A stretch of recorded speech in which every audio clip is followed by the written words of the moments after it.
If you spend any time in the digital world, you've heard the noise.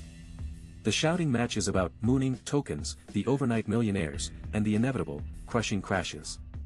It's loud, it's chaotic, and for the serious observer, it's exhausting.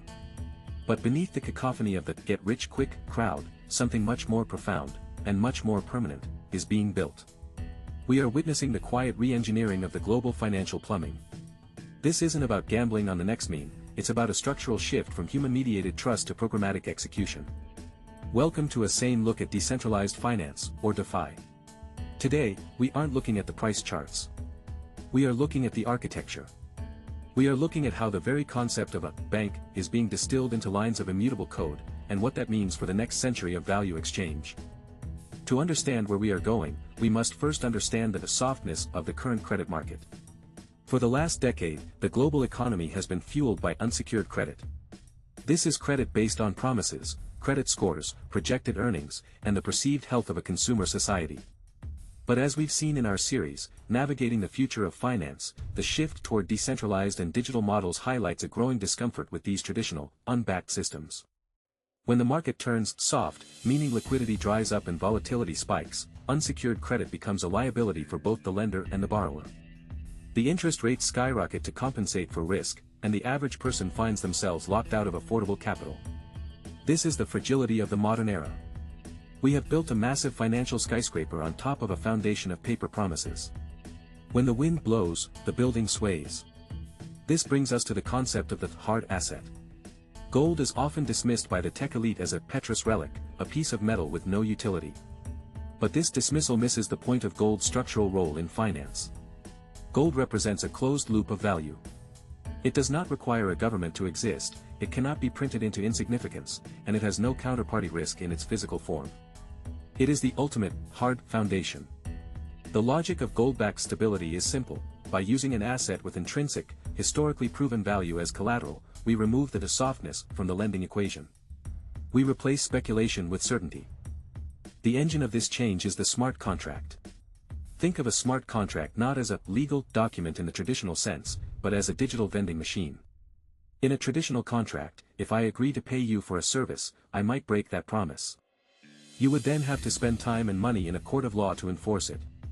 A smart contract removes the need for enforcement because the agreement is the execution. If condition A is met, action B happens automatically, instantly, and without the possibility of interference. This simple logic, if/then, applied to money is revolutionary. It allows us to build complex financial instruments like insurance, lending markets, and asset exchanges that run themselves. There is no loan officer to judge your background, there is only the code and the collateral. This level of transparency means that for the first time in history, we can see the exact health of a financial protocol in real time. We don't have to wait for a quarterly report or an audit, the audit is happening with every block produced on the blockchain. Let's talk about liquidity pools, one of the most elegant inventions of this new architecture.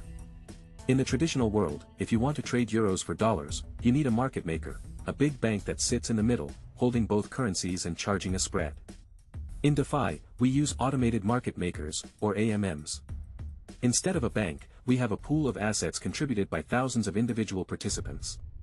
The price isn't set by a person, it's set by a mathematical formula. This is democratized market making. Anyone, anywhere in the world, can provide liquidity and earn a share of the fees that used to be reserved for Wall Street institutions. This isn't just a tech trick, it's a fundamental flattening of the financial hierarchy. It turns finance from a vertical silo into a horizontal utility. This composability, the ability for these protocols to plug into one another like Lego bricks, allows for an explosion of innovation. A lending protocol can talk to an exchange protocol, which can talk to an insurance protocol, all without a single human meeting or a manual wire transfer. This is what we call money Legos, and it's the reason DeFi is evolving at a speed traditional finance simply cannot match. But we must be sober about the risks. The same immutability that makes smart contracts powerful makes them dangerous. If there is a bug in the code will execute that bug faithfully. There is no undo button in a decentralized system.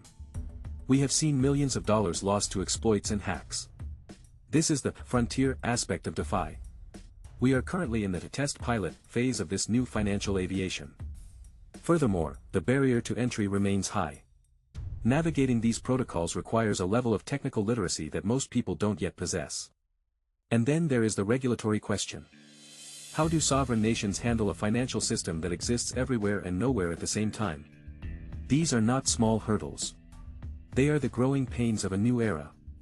However, if we look at the history of technology, from the early days of the internet to the development of the steam engine, the pattern is always the same. First comes the speculation and the noise, then the crashes, and finally, the quiet, steady integration into the fabric of society. DeFi is moving toward that third phase. We are seeing the rise of real-world assets or RWAs, tokenizing real estate, treasury bills, and private credit so they can move with the speed and transparency of the blockchain. The long-term value of DeFi isn't found in the volatility of crypto prices, it's found in the efficiency of the settlement. In our current system, T+2 settlement, taking 2 days for a stock trade to finalize, is the standard. In DeFi, settlement is near instant. The middlemen are replaced by the math. For a global economy that is increasingly digital, 24/7, and borderless, the old ways of moving value are becoming a bottleneck. DeFi is the solution to that bottleneck. It offers a vision of a world where financial services are a public good, accessible to anyone with an internet connection, regardless of where they were born or how much money they have. It's a vision of a financial system that is resilient because it is distributed, and honest because it is transparent. This isn't a revolution that will happen overnight, and it won't be led by the loudest voices on social media. It will be led by the developers, the researchers, and the users who prioritize sustainability over hype. It is a slow, methodical rebuilding of the world's financial plumbing, one block at a time. The noise of the market will always be there, but the signal is getting stronger.